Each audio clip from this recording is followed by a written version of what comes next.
할렐루야. 우리 샬롬 찬양대의 아름다운 찬양이 우리 하나님께는 영광이요, 우리 또 예배를 드리는 우리 모든 성도에게는 은혜와 기쁨이 되신 줄 믿습니다. 특별히 이렇게 3.1절 기념 예배를 맞이해서 우리 샬롬 찬양대가 찬양을 해주시니까 나라를 사랑하는 마음과 하나님을 사랑하는 마음이 불끈불끈 솟는 것 같습니다. 우리 샬롬 찬양대가 더 열심히 찬양해서 우리 수요 예배가 하나님 기뻐하시는 풍성하고 아름다운 예배가 되기를 기원합니다. 책 하나 소개할게요. 잘 보이시나요?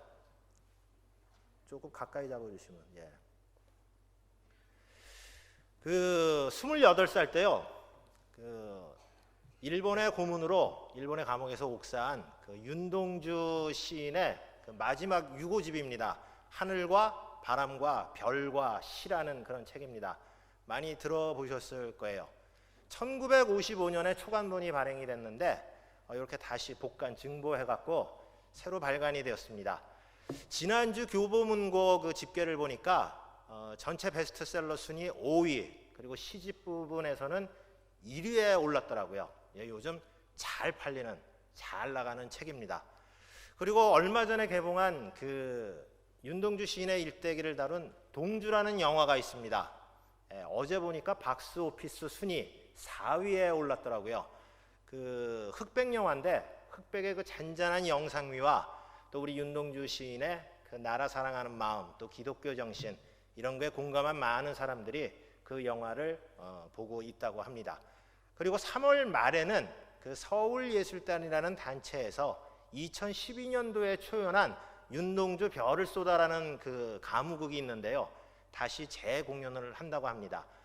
제가 계속 윤동주 그러는데 요즘 윤동주 열풍이 이는 것 같아요. 어떤 사람들은 이런 얘기를 합니다. 너무 이 윤동주 시인을 갖다가 상업적으로 또 이렇게 우상화시키는 것이 아니냐 하는 우려의 시각도 있습니다. 하지만 저는요, 이 윤동주 시인이 우리가 아는 바와 같이 정말로 나라를 사랑하신 분이고 또 이분이 투철한 기독교 신앙을 가진 분이셨습니다. 그래서 이 윤동주 시인의 어떤 그런 열풍을 통해서 우리 모든 국민들이 다시 한번 하나님을 사랑하고 또 나라를 사랑하는 마음을 가지면 좋지 않나, 그러한 생각을 해봅니다. 신앙에는 국경이 없지만 그리스도인에게는 조국이 있다 하는 그러한 말이 있습니다. 우리 그리스도인들이 그런 것 같아요. 아무 근심 걱정 없이 하나님을 섬기려면요, 나라에 뭐가 있어야 됩니까? 종교와 신앙의 자유가 있어야 합니다. 우리 대한민국은 아시는 바와 같이 자유민주주의 국가예요. 내가 무슨 기독교 안 믿고 어떤 종교를 갖는다고 해서 누가 뭐라는 사람 없습니다. 하지만요, 만약에 여기가 북조선인민공화국이라고 가정을 해보시면은 여러분들이 여기 이렇게 앉아갖고 편안하게 예배를 드릴 수 있겠습니까? 도저히 없죠. 그럴 수가 없습니다. 우리가 편안하게 신앙생활할 수 없는 것은 분명합니다. 그렇기 때문에요, 우리 그리스도인들은 우리의 신앙의 자유를 지키기 위해서라도 믿지 않는 사람들보다 더 우리가 살고 있는 이 대한민국을 사랑하고 이 사회에 책임 있는 그러한 존재로 살아야 합니다. 오늘 우리가 본문에서 읽은 이 느헤미야는 성경에 나오는 참 수많은 인물들이 있는데요, 제가 볼 때는 감히 추천할 수 있는데 이 느헤미야만큼 나라를 사랑하고 민족을 사랑하고 하나님을 사랑한 사람은 흔치 않습니다. 그렇다면 이 느헤미야는 어떤 사람이었을까요? 그는 남유다가 바벨론에게 멸망할 때 포로로 끌려온 디아스포라의 후손으로, 성경에는 이제 바사라고 기록이 되어 있는데요, 페르시아에서 태어난 유대계 페르시안이었다, 이렇게 말씀드릴 수가 있습니다. 그는 유대계라는 어떻게 보면은 사실 주변인인데요, 이 태생적인 한계를 극복하고 페르시아의 고위 공직자, 상당히 높은 지위에 올라간 그러한 사람입니다. 1절 하반절 말씀에 보면 뭐라고 기록되어 있냐면요, 아닥사스다 왕 제20년 기슬루월에 내가 수산궁에 있었다, 이렇게 기록이 되어 있어요. 수산궁이 어디냐면요, 페르시아에 4개의 궁전이 있었는데 왕이 머무르고 있는 궁전 중 하나입니다. 주로 왕이 봄과 가을에 머물렀었는데요, 느헤미야가 수산궁에 거했다는 사실은 뭐냐 하면은 왕을 지근해서 보필했던 그러한 막중한 임무를 맡은 그러한 사람이었다, 이렇게 말씀드릴 수 있습니다. 성경에는 바로 술을 관장하는 관원이었다, 이렇게 표현이 되어 있는데요. 술을 관장하는 관원이 이렇게 대단한 직책이냐, 혹시 이렇게 생각하실 분이 있을지 모르겠는데, 이 당시만 하더라도 흔히 왕이 독살당하는 경우가 많았어요. 음식에 독을 넣거나 술에 독을 넣거나. 그러니까 결국 뭡니까? 이 왕의 신변을 보호하기 위해서는 술에 독이 있는지 음식에 독이 있는지 검사를 하는 그런 사람들이 있었습니다. 따라서 이 술관원은 왕의 생명을 책임지는, 다시 말씀드려서 왕의 신임과 총애를 받는 사람이 아니면은 할 수 없는 그러한 직책이에요. 전적으로 왕이 신뢰한 사람이라는 얘기입니다. 다시 말씀드려서 상당한 지위와 그리고 권세가 보장된 그러한 자리였다, 이렇게 말씀드릴 수가 있습니다. 오늘날로 표현한다면 뭐라고 말씀드릴 수 있겠습니까? 바로 청와대 비서실이나 경호실에서 근무하는 최소한 한 1급 비서관 이상 정도 되는 높은 지위에 있던 사람이 바로 느헤미야다, 이렇게 말씀드릴 수 있습니다. 유대인 출신으로서는 정말로 상당히 높은 지위에 올라간 그러한 사람이 느헤미야입니다.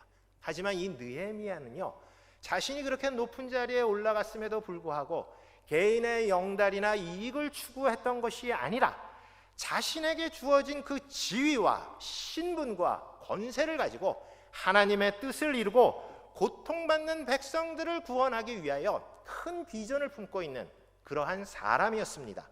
2절 말씀을 보면요, 느헤미야는 동생 하나니와 그 일행이 예루살렘에서 귀국했을 때 그 형편이 어떠냐 하고 물어봤다고 기록이 되어 있습니다. 남유다가 바벨론에게 멸망한 지가 벌써 100여 년 이상이 됐어요. 어떻게 보면 사실 이제 느헤미야 입장에서 본다 그러면 기억 속에도 없는 나라가 바로 이스라엘입니다. 하지만 이 느헤미야의 마음 속에는 나라가 멸망하지 100년 이상이 된 오랜 세월이 흘렀지만 하나님을 사랑하는 마음과 조국 이스라엘에 대한 애국심이 불처럼 타오르고 있었던 것입니다. 하나님이 선택한 이스라엘 백성이라는 그 공동체의 일원이라는 자부심이 있었기 때문에 내가 편안하게 이 페르시아에서 부귀와 영화를 누리고 살아서는 안 되겠다. 내 백성, 내 조국에 대해서 내가 책임 있는 그러한 사명을 감당해야 하겠다, 그렇게 생각을 했던 것입니다. 사랑하는 성도 여러분, 우리 그리스도인과 애국자는 가만 보면은요, 공통점이 있는 것 같아요. 이스라엘의 그 위대한 믿음의 조상들의 면면을 한번 이렇게 보십시오. 가만 보면은 하나님을 사랑하는 것 이상으로 나라를 사랑했던 사람들이 바로 이들입니다. 히브리서 11장 32절에 보면요, 히브리서 11장이 이제 믿음장이라고 그래갖고 수많은 믿음의 선조들의 이름이 열거되어 있는데 거기 누구 이름이 나오냐면 기드온, 바락, 삼손, 입다, 다윗, 사무엘, 이런 이름들이 기록되어 있어요. 이 사람들이 어떤 사람입니까? 투철하게 하나님의 말씀에 순종한 사람이었고, 또 어떤 사람이죠? 위기에 빠진 이스라엘을 구원한 그야말로 민족의 영웅들이 바로 이들입니다. 그렇기 때문에 정말로 진정한 그리스도인, 정말로 하나님을 사랑하고 하나님을 섬기는 사람이라면은 나라를 사랑할 수밖에 없는 것입니다. 왜 그렇습니까? 우리가 살고 있는 이 대한민국은 하나님께서 우리에게 허락하신 바로 삶의 터전이기 때문에 그렇습니다. 그러므로 우리가 살고 있는 이 대한민국이 하나님을 대적하는 외세의 침략의 위협이 있거나 또는 우리 그리스도인의 신앙생활을 방해하는 어떤 사단의 움직임이 있을 때 우리는 분연히 일어나서 사도 바울의 고백처럼 선한 싸움을 싸울 수밖에 없는 것입니다. 그런데 우리 인간은 그런 것 같아요. 사회에서 좀 지위가 올라가고 재산도 모으고 또 권세도 생기면 어떡합니까? 좀 편안하게 적당히 그냥 이렇게 넘어가기를 바라는 것 같아요. 하지만 우리 그리스도인, 예수님을 믿는 사람들은 달라야 합니다.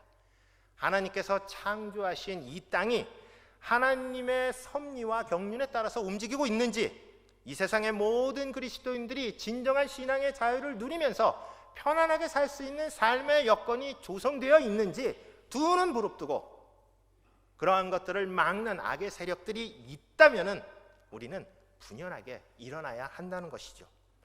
느헤미야는 하나님으로부터 르훔과 심세라는 사람의 방해로 백성들이 큰 환난과 능욕을 당하고 예루살렘은 허물어지고 성벽이 불탔다는 소식을 들었습니다. 조국의 슬픈 소식을 들은 느헤미야가 제일 먼저 한 일이 무엇입니까? 오늘 본문 말씀에 보면요, 바로 기도했다. 하나님께 기도했다. 그렇게 기록되어 있죠. 느헤미야는 왕을 수행하는 고위 공직자라고 그랬어요. 만약 그러한 상황이었으면 당장 왕한테 달려가서 내 민족 내 백성이 이렇게 고통받고 있는데 내가 가서 저들을 응징하게 해주십시오, 이렇게 한 것이 아니고요. 느헤미야는 이 황당한 현실을 하나님께 호소하면서 하나님의 자비와 긍휼을 구했습니다. 사랑하는 성도 여러분, 우리의 삶은 어떤가요? 이 세상을 살다 보면 크고 작은 여러 가지 문제에 우리 직면할 수 있습니다. 문제가 생기면 어떻게 합니까? 내가 할 수 있는 방법 다 해보고 그러다 지치면은 아이고 하나님 도저히 안 되겠어요, 도와주세요. 이렇게 해서는 안 된다는 것이죠. 먼저 하나님을 찾아야 합니다. 이스라엘의 가장 위대한 왕 다윗을 보십시오. 다윗이 이 민족과 전쟁을 하기 위해서 어떻게 했습니까? 상당한 군사력을 갖고 있어서 먼저 친 것이 아니라 하나님께 물었어요. 전쟁을 해도 되겠습니까 하나님? 그래, 가서 해봐. 네. 그러면 어떻게 됐습니까? 백전백승했습니다. 요즘 우리나라의 상황이 그리 녹록치가 않습니다. 안으로는요, 세대 간의 빈부 간의 지역 간의 갈등이 심화되고 있고요. 밖으로는 요즘 어떻습니까? 북한의 회기업과 그리고 또 일본의 극우와 그리고 또 미국과 중국의 힘겨루기 그 사이에서 정말 한 치 앞도 내다볼 수 없는 그러한 상황에 직면하고 있습니다.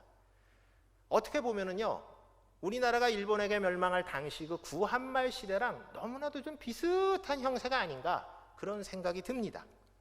그런데도 이 어려운 상황을 극복하기 위하여 서로 머리를 맞대기보다는 저마다 자신들의 주장이 옳다고 합니다. 내 처방만이 이 문제를 해결할 수 있다고 상대방의 의견이나 주장은 들으려고 하지도 않습니다. 일구의 가치도 없는 의견이라고 묵살하기가 일쑤예요. 우리 그리스도인까지도 이러한 시류에 부안내동하여 나는 이쪽이다, 나는 저쪽이다, 이러한 모습들이 많이 보여지고 있습니다. 그러면서 그것을 하나님의 뜻이라고 포장하고 그래요. 그러나 지금은 어느 때입니까? 내가 옳다, 네가 옳다, 이렇게 얘기할 때가 아니라는 얘기입니다. 그만큼 상황이 엄중하고 급박한 상황이 우리 지금 대한민국의 어떤 그러한 상황입니다. 느헤미야처럼요, 누구의 잘못을 먼저 탓하기 이전에 내가 먼저 하나님께 잘못했습니다, 가슴을 찢고 통곡하면서 기도할 때라 하는 것입니다. 기도는 우리가 모든 방법을 다 사용한 후에 이제는 안 되니까 마지막 사용할 수 있는 비장의 무기가 아니라요, 어떤 일에 우리가 당면했을 때 제일 먼저 선제 공격을 할 수 있는 가장 강력한 무기가 바로 기도입니다. 그렇다면 이 느헤미야는 하나님께 어떻게 기도를 했을까요? 먼저 느헤미야는 하나님께 자신은 물론 공동체의 죄를 자복하는 회개 기도를 드렸습니다. 여러분, 바리새인들이 예수님께 책망받은 이유가 무엇입니까? 그들의 위선 때문에 그랬어요. 그죠? 나는 하나님께 정기적으로 희생제사를 드리고요, 11조를 드립니다. 예. 나는 저 세리와 같지 않음을 참 감사합니다. 그랬습니다. 이 세상에서 의인이라고 말할 수 있는 사람이 누가 있겠습니까? 사도 바울은 로마서 3장 10절 말씀에서 이 세상에 의인은 아무도 없다 하고 말씀했습니다. 우리 모두는 하나님 앞에서 죄인이에요. 느헤미야의 기도를 보십시오. 느헤미야가 뭐라고 기도했습니까? 내 죄뿐만이 아니라 내 아버지의 죄, 내 동족의 죄까지도 하나님 앞에 고백을 했습니다. 1948년에요. 세계교회협의회, WCC라고 그러는데 제1차 총회가 네덜란드 암스테르담에서 있었습니다. 그 개회식을 하기 전에 장례식이 있었다고 그래요. 그래서 참석하는 회원들이 누구의 장례식인가 이제 궁금했을 거 아닙니까? 그랬더니 사회자가 앞에 관을 갖다 이렇게 놓는데 관 뚜껑을 열었어요. 와서 보라는 얘기죠. 가서 사람들이 이렇게 보고 깜짝 놀랐다고 그럽니다. 누가 있었겠습니까 거기? 아무도 없었어요. 거울 하나, 큰 거울 하나가 있었다고 그럽니다. 그럼 거기 이렇게 보면 누가 보였겠습니까? 자신이 누워있는 모습이 보였겠죠. 사회자는 다음과 같은 기도를 드렸다고 합니다. 주님, 우리는 제2차 세계대전을 겪는 동안 나라와 민족이 서로 담을 쌓고 지내왔음을 회개합니다. 지금 저희들 마음속에 증오심과 적개심을 완전히 죽여주시옵소서. 전쟁이 지나간 이 세계를 향한 주님의 소리가 이 회의를 통해 전달되게 하여 주시옵소서. 이렇게 기도를 했다고 합니다. 사랑하는 우리 성도 여러분, 오늘날 한반도 주변에 이렇게 군사적 긴장 상태가 계속 지속되는 이유가 과연 무엇이라고 생각하십니까? 정치인들이 나라와 국민을 걱정하기보다는 당리당략에 몰두하여 다투는 이유가 무엇이라고 여러분은 생각하십니까? 젊은이들이 정말로 희망이 없다고 그러고 자신이 태어나고 자신이 살아갈 이 대한민국을 조롱하고 비아냥거리는 이유가 무엇이라고 생각하십니까? 예전처럼 보릿고개가 있는 것도 아닌데요. 내가 세상에서 제일 어렵고 못 사는 사람이다 하고 상대적인 박탈감을 느끼는 사람들이 많아지는 이유가 여러분은 무엇이라고 생각하십니까? 무엇인가 우리나라가 좀 잘못되어 가고 있다는 그런 거 아니겠습니까? 그런데 나라가 좀 이상하게 돌아가고 잘못되어 갔는데 누구 하나 책임지는 사람이 없습니다. 정치인도 그러고요. 기업을 하는 분도 그렇고요. 소위 말하는 사회 지도층이라는 사람도 내가 잘못했습니다. 내가 제대로 국민들을 섬기지 못하고 내가 백성들을 위하여 일을 하지 못했기 때문에 그렇습니다. 아무도 얘기하는 사람 없습니다. 아무도 나서지 않는다면 누구라도 나서야 되잖아요. 그게 누굽니까? 우리 그리스도인 아니겠습니까? 느헤미야처럼 내가 하나님 앞에 죄를 지었기 때문에 내가 하나님 앞에 부끄러운 삶을 살았기 때문에 우리 그리스도인들이 하나님 앞에서 범죄하여 이 나라가 이렇게 어려운 문제가 생겼다. 사람들의 생각이 잘못되고 정말로 이 나라가 바로 서야 한다. 회개하며 기도해야 하지 않겠습니까? 요즘 교회에 대한 세상의 시각이 아시겠지만 좋지가 않아요. 좋지 않은 정도가 아니라 사실 따갑습니다. 제가 아는 어떤 목사님이 그러더라고요. 어디 가서 목사라고 얘기하기가 요즘은 좀 그렇대요. 사실 좀 그런 게 많습니다. 잘못된 것도 있어요. 비판받아야 할 것도 있습니다. 하지만 일부의 잘못 때문에 전체가 이렇게 도매금으로 넘어가는 것 같아갖고 그거에 대하여 불평하고 불만하는 그러한 소리들도 있습니다. 맞는 얘기예요. 그런데 그런 것 같습니다. 아무리 억울하고 아무리 정말 마음에 들지 않는다 할지라도 세상을 탓하고 그리고 우리를 비난하는 사람들을 갖다가 비판하기 이전에 우리 그리스도인들은요, WCC 1차 총회에 참석하여 관을 보면서 자기네 자화상을 본 그 회원들처럼 먼저 우리 자신을 돌아보아야 하지 않을까, 그러한 생각을 해봅니다. 우리가 먼저 회개해야 한다는 것이죠. 세상이 아무리 우리 편이 아니라고 할지라도 이 세상의 유일한 희망은 아직까지는 교회밖에는 없습니다. 교회만이요, 우리 대한민국의 유일한 희망의 원천입니다. 우리가 지금 살고 있고 앞으로 우리의 자녀들 그리고 우리의 후손들이 살아갈 이 대한민국의 미래가 우리 그리스도인의 손에 달려 있다는 그러한 막중한 사명감을 가지고 먼저 우리가 우리 자신을 돌아보면서 하나님 앞에 겸손히 무릎 꿇는 우리 그리스도인들이 되시기를 주님의 이름으로 축원합니다. 둘째로요, 이 느헤미야의 기도는요, 하나님께서 약속하신 그 언약을 우리 하나님께서는 반드시 지키신다 하는 그러한 확신을 가지고 기도하였습니다. 여러분, 언약이 무엇입니까? 언약은요, 하나님께서 우리를 사랑하신다는 사랑의 징표가 바로 언약이에요. 느헤미야는 하나님께서 모세를 통하여 이스라엘 백성과 맺은 언약을 기억해달라 하고 하나님께 기도하였습니다. 그 구체적인 내용이 오늘 8절 9절 말씀에 기록이 되어 있는데요, 간단하게 정리해서 말씀드리면, 불순종하면 흩을 것이요 순종하면 돌아오게 하겠다, 이게 하나님의 메시지입니다. 다시 말씀드려서 나는 너희의 하나님이고요, 너는 내 백성이 되게 하겠다. 이게 하나님의 언약입니다. 이 하나님의 언약은요, 우리에게 지배와 복종을 요구하는 것이 아니에요. 하나님의 은혜와 보호 아래 살 수 있다는 안전장치가 바로 이 하나님의 언약입니다. 하나님은 한 번도 우리를 스스로 버리시거나 내치신 적이 없어요. 우리가 하나님 품 안에 있는 게 갑갑하다고, 답답하다고 우리 스스로 뛰쳐나가거나 항상 그래왔습니다. 여러분, 이 세상의 모든 부모 보세요. 자녀가 아무리 망나니고 속을 세게도 어떻게 합니까? 결국은 감싸 안을 수밖에 없잖아요. 하나님도 그렇습니다. 우리의 잘못에 대해서, 우리의 범죄에 대해서 때로는 분노하시고 때로는 징계하시지만 징계, 형벌 자체가 목적이 아니에요. 하나님은 그러한 징계와 형벌을 통해서 우리가 깨닫고 하나님 앞에 돌아오기를 언제나 원하십니다. 사랑하는 성도 여러분, 우리나라가 어떤 나라입니까? 온갖 귀신과 우상으로 가득 찬 나라였어요. 우리가 복음을 갖다 접한 건 불과 130여 년 전밖에 안 됩니다. 하나님께서 그때 언더우드 목사님과 아펜젤로 목사님을 통해서 우리에게 복음을 전해주셨습니다. 많은 교회들이 세워졌어요. 나라가 백척간두에 달린 그 상황에서 교회가 무엇을 했습니까? 백성들을 가르치고 그리스도의 신앙을 심어주고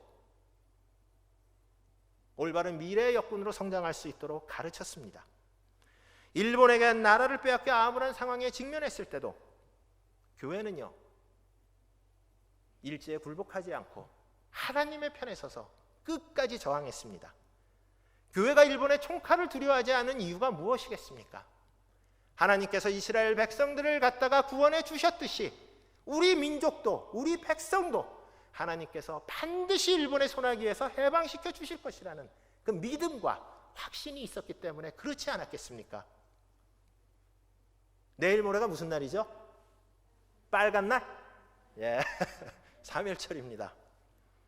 세계 역사상 유례가 없는 이 운동입니다. 자랑스러운 이 민족의 그 자랑인데요.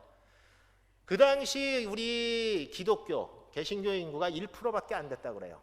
그런데 실질적으로 그 운동을 주도한 사람들은 바로 우리 개신교인들이었습니다. 이 당시 47개 교회가 그 파괴가 됐고요. 151명의 목사님들이 투옥이 됐다고 그래요. 우리가 잘 알고 있는 제암리 교회가 불탄 것도, 그리고 그곳에서 예배드리고 있던 성도님들이 순교한 것도 바로 이때입니다. 하나님의 언약에 대한 그 믿음과 확신이 없었다면 감히 어떻게 일본의 총칼 앞에 맞설 수가 있었겠습니까? 이처럼 한국교회는 민족이 위기에 처했을 때마다, 나라가 정말로 힘든 어려운 상황에 있을 때마다 솔선수범하여 앞장선 아름다운 전통을 가지고 있습니다.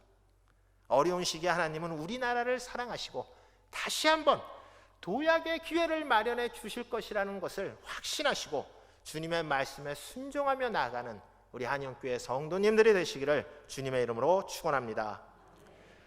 셋째로요, 이 느헤미야는 자신의 삶의 자리에서 이 세상을 변화시키는 선한 도구로서의 사명을 잘 감당하게 해달라고 기도했던 사람입니다. 우리가 기도할 때 범하는 오류 중 하나가 그런 게 있어요. 내가 기도하면은 이제 하나님이 알아서 해줄 거라는 생각입니다. 그렇죠? 하나님, 나 기도했어요. 들으셨죠? 아, 못 들으셨다고요? 그럼 다시 한번 기도해요. 들으셨죠? 그러면 이제 하나님께서 알아서 해주세요. 예, 보통 그러한 생각들을 갖고 있는 분들이 있어요. 그런데 오늘 우리가 읽은 11절 하반절 말씀을 보면은요, 종이 형통하여 이 사람들 앞에서 은혜를 입게 하옵소서 하고 느헤미야가 기도를 했습니다. 우리가 잘 알고 있는 바와 같이 느헤미야는 나중에 예루살렘 총독으로 임명이 돼서요, 예루살렘 성벽을 재건해서 이스라엘 백성들에게 민족적인 자긍심을 불러일으켰던 그러한 사람입니다. 느헤미야는 이 일을 감당하기 위하여 기도만 하고 있지 않았어요. 아무것도 안 한 것이 아니었습니다. 아주 치밀하게 준비를 하고 있었던 것입니다. 제가 확실하게 단언하건대 느헤미야가 아닥사스드 왕의 술관원이 되었던 것도 바로 이 과정을 준비하기 위한 하나의 과정이었다, 이렇게 말씀드릴 수가 있습니다. 자신의 영달, 자신의 출세를 위해서 술관원이 된 게 아니라요, 하나님의 일을 하기 위해서, 어려움에 빠진 이스라엘과 그 백성들을 구원하기 위해서 지위와 권세를 얻기 위해 느헤미야는 하나님께 기도하고 자신이 할 수 있는 최선의 노력을 다했다는 사실입니다. 사랑하는 성도 여러분, 우리가 이 세상에서 성공하고 남들보다 좋은 환경에서 살고자 하는 목적이 무엇이겠습니까? 좋은 대학 들어가고 좋은 직장 취직하고 내 사업이 잘 돼서 돈을 많이 모으려고 하는 그 이유가 무엇이겠습니까? 나와 내 가족만 잘 살고요? 그런 거 아니잖아요. 바로 나를 선택하여 주시고 하나님의 일꾼으로 세워주신 하나님을 위하여 하나님 영광 나타내기 위해서 그런 거 아닙니까? 우리가 그런 목적 없이 아무리 신분이 높고 재산이 많고 권세가 있더라도 무슨 소용이 있겠습니까? 하나님께서 주신 지위와 재산과 권세를 통해서 하나님의 일을 감당하는 것, 바로 이것이 하나님의 뜻입니다. 최근 한 기독교 일간지에 연재되고 있는 평신도 사역자의 이야기가 있어요. 제가 잠시 소개를 하고자 합니다. 이분은 어떤 분이냐면은 서울에 있는 한 고등학교에서 국어를 가르치고 있는 최관아라는 선생님이십니다. 최관아 선생님, 아시는 분도 아마 있을지 모르겠어요. 이분은 비기독교 학교에 부임을 해서 그 학교를 갖다가 그 기독교 학교로 만든 그야말로 놀랄 만한 그러한 사역을 감당하신 분입니다. 이 최 선생님은요, 예수님을 영접하기 이전에는 술고래 집안에서 유전자를 물려받은 그러한 엄청나게 술을 많이 드신 분이었어요. 할아버지 형제가 5분이 계셨는데 다 술 드시다가 돌아가셨다고 그러더라고요. 그리고 그 할아버지 부인들, 할머니들도 아이고 내 팔자야 이러면서 또 술 드시다가 다 돌아가셨다고 그래요.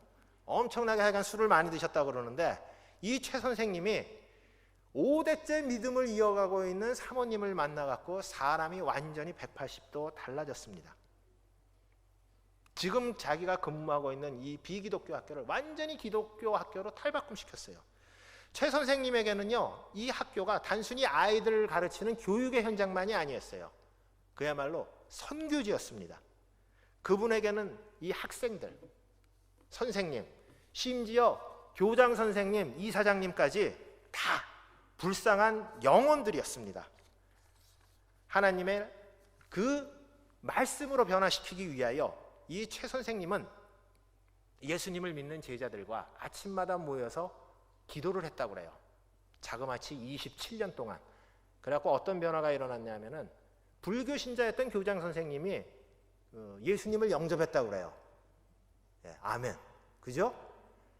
학교 앞에 50m 앞에 호프집이 있었는데 그거를 접수해서 선교센터와 청소년 쉼터로 만들었다고 그럽니다.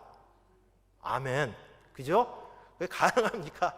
지금도 이분은 자신의 그 사역의 현장에서 아이들의 손을 붙잡고 함께 기도하고 빛과 소금의 역할을 감당하고 있습니다. 그렇습니다. 우리의 기도는 그래야 될 것 같아요. 우리에게 주신 사명을 감당하게 해달라. 그러한 기도가 돼야 합니다.